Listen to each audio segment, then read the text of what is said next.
c'est une question assez ouverte, hein, mais je peux sans grand risque de me tromper dire que cette équipe du Sénégal a un très bel avenir devant elle. Même si je ne parle pas spécifiquement pour cette génération qui vient de finir une CAN à la deuxième place, elle est montée sur le podium en terminant deuxième, mais je parle surtout pour les générations qui sont derrière, qui arrivent. Rappelons-nous que l'équipe de U20 a fait la finale de la catégorie au Niger, celle de U17 elle vient de se qualifier pour la Coupe du Monde, même si elle n'a pas atteint le dernier carré pendant la compétition, dû à une histoire de fraude face à l'équipe de la Guinée. Donc cette équipe qui est allée en finale lors de cette CAN en Égypte est constituée en partie de joueurs assez jeunes. Je pense que les personnes les plus âgées dans ce groupe aussi entre 27 et 29 ans, voire 30 ans. Ils ont encore une ou deux compétitions qu'ils peuvent jouer, sachant que la CAN est une compétition qui se joue tous les 2 ans. Donc, se basant sur toutes ces considérations, on peut dire que le football sénégalais a de très beaux jours devant lui.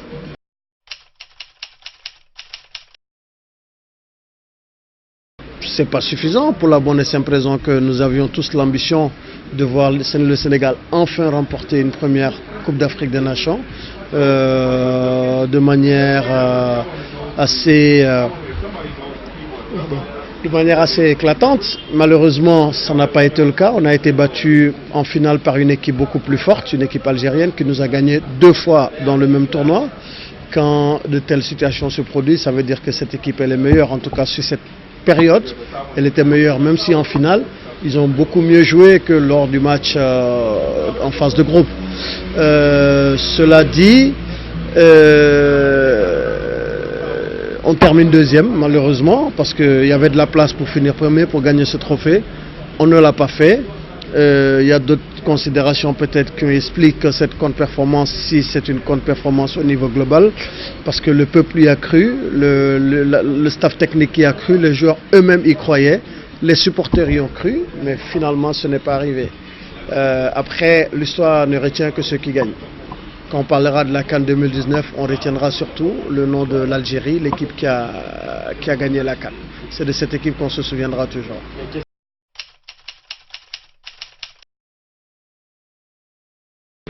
Écoutez, je pense pas qu'il faille poser le problème en ce terme-là. Je pense que chacun, dans la constitution de l'équipe, a essayé de jouer son rôle et son rôle au maximum.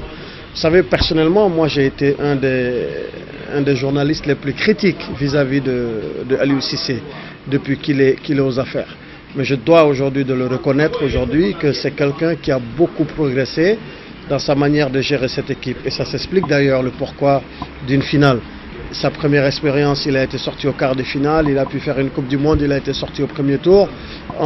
Donc c'est l'accumulation de toutes ces expériences et de ces échecs qui ont fait effectivement qu'aujourd'hui, il s'est beaucoup amélioré dans le management. J'ai eu la chance quand même de vivre cette CAN de l'intérieur, de suivre souvent les séances d'entraînement de l'équipe du Sénégal, de voir un petit peu, de discuter avec quelques joueurs et de voir un petit peu comment ça se passe. Et ça, c'est à sa décharge. On peut dire que je pense qu'il a été très bon dans son approche sur la plupart des matchs, y compris sur la finale, parce que le Sénégal tenait le bon bout sur cette finale. C'est juste que ce but n'est pas rentré finalement. Les joueurs, oui, je pense qu'il y avait beaucoup de pression sur certains d'entre eux, notamment nos porte-étendards, et c'est tout à fait normal. L'attente étant tellement énorme sur eux que souvent ils peuvent passer à côté en raison de cette pression-là. Mais je pense que sur la finale et sur l'ensemble de la production globale le jour de la finale, ils ont tous répondu présent. Mais ce n'était pas suffisant pour la bonne et simple raison qu'en face, ils avaient une équipe beaucoup plus performante, une équipe beaucoup plus complète, une équipe beaucoup plus joueuse, une équipe qui avait aussi également, on dirait, beaucoup plus d'envie pour gagner cette CAN.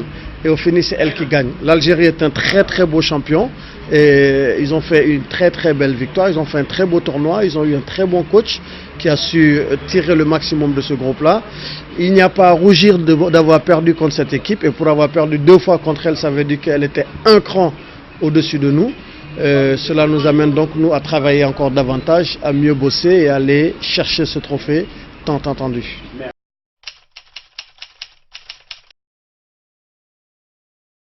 Le ministre des Sports ne fait de ce point de vue que respecter sa part du contrat. C'est l'objectif à lui qui était assigné, c'est-à-dire atteindre la finale. Ils ne lui ont pas dit qu'il doit remporter la coupe. Ils lui ont dit et dans les objectifs mis dans le renouvellement de son contrat, c'était d'aller en finale de la Coupe d'Afrique des Nations. C'est une mission, c'est un objectif qu'il a atteint. À partir du moment où cet objectif il est atteint, on ne peut pas dire qu'il faut le faire partir. C'est le seul qui peut prendre la décision ou de partir ou de rester. Mais si on se base uniquement sur la base des objectifs et sur la base du contrat qu'il a signé, c'est une suite logique qu'il soit prolongé. Écoutez, ça c'est une décision personnelle pour lui. C'est une décision que lui seul peut prendre, mais logique pour logique, il devrait continuer puisqu'il a atteint son objectif. S'il n'avait pas atteint l'objectif aussi, il n'aurait dû même pas attendre que le débat se pose. S'il n'avait pas atteint ses objectifs, en ce moment, il serait parti. Maintenant qu'il a atteint ses objectifs, c'est lui qui a le seul maître à pouvoir prendre une décision, celle soit de partir ou celle de rester. Après, je pense que oui, il est là depuis 4 ans. Il a fait 3 compétitions majeures avec l'équipe en nette progression. Il a fait un quart de finale de CAN, un premier tour de Coupe du Monde pour une première avec lui et une finale de Coupe d'Afrique des Nations. C'est le seul qui peut apprécier. Mais quoi qu'on puisse dire, je pense que l'équipe gagnerait à avoir du sang neuf. Ça c'est indéniable. Il faut ramener davantage de jeunes. Il faut aller chercher encore une fois plus de milieux de terrain et plus d'attaquants qui peuvent nous mettre des buts.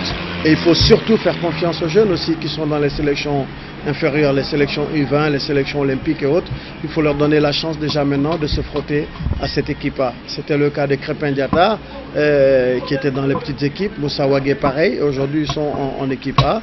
Donc je pense qu'il faut en amener beaucoup plus parce qu'au-delà de tout, le football ça reste aussi une affaire de jeunesse.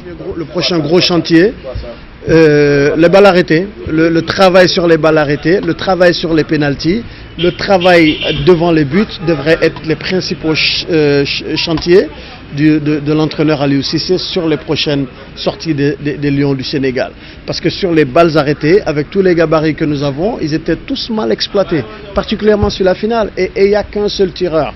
Il n'y a que Henri Saïvé qui les tirait tous. Je pense qu'il y a moyen de trouver d'autres joueurs dans l'équipe qui peuvent également exécuter ces balles arrêtées. C'était pareil sur les pénaltys. En phase de compétition, nous avons raté 2-3 pénaltys dans ce tournoi. Ça veut dire que sur les pénaltys, il y a aussi un travail qui doit être fait. L'adresse devant les buts, parce qu'on a des attaquants quand même qui marquent beaucoup en club. Mbaye Niang a fait sa meilleure saison en termes de buts cette saison. Il a mis 13-14 buts, je crois, avec Rennes. Mbaye Diagne est parti sur 32 buts la saison. Moussa Konaté en a mis 10 ou 12 dans son club. Ismaël Assar en a mis. Sadio a mis 22 buts cette saison. Donc c'est autant de joueurs qui marquent énormément de buts et qu'une fois arrivés à la CAN, n'y arrivent pas. Et c'est parce que peut-être il y a un travail spécifique qui doit être fait en sélection qui est différent peut-être du travail qu'ils font en club. Sadio en a mis 3, mais il a quand même raté 2 pénaltys. Il aurait mis ces 2 pénaltys. Il serait aujourd'hui meilleur buteur ex aequo avec Ideon Igalo du Nigeria. Sauf que nos attaquants n'étaient pas du tout à droit. Nos attaquants ont raté énormément d'occasions. Il y a eu Mbaye Niang, il y a eu Ismaël Assar, il y a eu Sadio, il y a eu Mbaye Diagne. Tous quand ils sont rentrés, ils se sont créés des occasions, mais qu'ils ne sont jamais parvenus à concrétiser. Et dans ce genre de compétition, dans le très haut niveau, c'est des situations qui ne pardonnent pas.